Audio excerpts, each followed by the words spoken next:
অনেকেই কমেন্টস করছো যে আমি রিচ নিয়ে তোমাদেরকে সাজেস্ট করছি যে আমার রিচ কি ঠিকঠাক আছে। হ্যাঁ বন্ধুরা, আমার রিচটা আগে কিন্তু আমার ঠিক ছিল, যখন আমি কন্টিনিউ অ্যাক্টিভ ছিলাম, কন্টিনিউ ভিডিও পোস্ট করতাম, কন্টিনিউ সবার ভিডিও দেখতাম। 1 মাস মতো হলো আমি এখন কন্টিনিউ ভিডিও দেখি না আর কন্টিনিউ ভিডিও ছাড়ি না। সেই জন্য আমার reach, net follower, views, earning সব কিছুই আমার লাল। সেই জন্যই আবার পুনরায় চেষ্টা করছি আমার ড্যাশবোর্ডটাকে আবার গ্রিনে আনার জন্য। তো হ্যাঁ বন্ধুরা, অন্যদের ভিডিও দেখলে, লাইক কমেন্টস করলে রিচ, এনগেজমেন্ট সব কিছুই গ্রিন হয়ে থাকে। শুধু আমার নয়, তোমরাও ট্রাই করবে। আমার কিন্তু আগেও হয়েছে, এখন হয়নি, এখন আমি অ্যাক্টিভ নেই। এখন আমার কোনো কিছু সমস্যার কারণে আমি এখন অতটা বেশি ফেসবুকে কাজ করিও না, অ্যাক্টিভ থাকিও না। আর এখন আমার ঘন ঘন আবার কমেন্টস ব্লগও হচ্ছে, সেই জন্য অতটা আমি সময়ও দিতে পারছি না।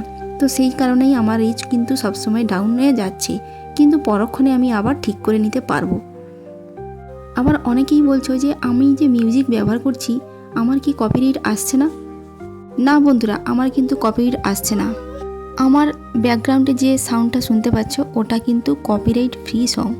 এটা আমি গুগল থেকে ডাউনলোড করে আমি ইউজ করি। এটা কিন্তু কপিরাইট আসে না, এটা ফ্রি কপিরাইট। তোমরা চাইলে গুগল থেকে ডাউনলোড করে রাখতে পারো, যখনই ভিডিও পোস্ট করবে তার আগে এইরকম মিউজিক ব্যবহার করতে পারো। তো বন্ধুরা, আজকে চলে আসলাম ফ্রাইড রাইস বানানোর জন্য। আজকে বড়মশাই বললো একটু ফ্রাইড রাইস খেতে ইচ্ছা করছে, বানাও। বাড়িতে ছিল বাঁধাকপি, ফুলকপি, মটরশুঁটি আর ছিল গাজর।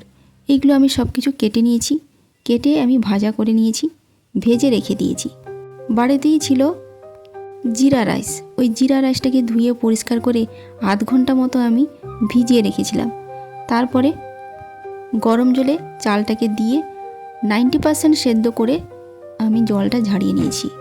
এরপর একটা ফ্রাই প্যানে আমি তেল দিয়েছি, সাদা তেল। তার মধ্যে 1 চামচ মতো ঘি দিয়েছি। তার মধ্যে তেজপাতা, এলাচ, দারচিনি, লবঙ্গ দিয়ে আর কাজু কিশমিশ দিয়ে ভালো করে একটু লাল লাল মতো ভেজে নিলাম। তারপরে আমি ভাতটাকে দিয়ে নাড়াচাড়া করলাম। আর ভেজে রাখা ছিল সমস্ত সবজিগুলো, ওইগুলো দিয়ে নাড়াচাড়া করছি। আর ওপর থেকে একটু ঘি দিয়েছি আর কাঁচা লঙ্কা দিয়েছি। তো দেখো কত সুন্দর হয়ে গেছে। এরকম চাইলে তোমরা চটজলদি বানিয়ে নিতে পারো ঘরের সমস্ত সবজি দিয়ে। তো হয়ে গেল আমার কমপ্লিট। তোমাদের কেমন লাগছে কমেন্টসে জানিও। একটু ভিন্ন টাইপের ভিডিও করার চেষ্টা করো, তাতে কিন্তু ভিউজ আসবে। তোমরাও ট্রাই করো, বিভিন্ন টাইপের ভিডিও বানানোর চেষ্টা করো। আজকের মতো টাটা বন্ধুরা, কালকে আবার দেখা হবে নতুন কোনো ভিডিও নিয়ে। Bye bye.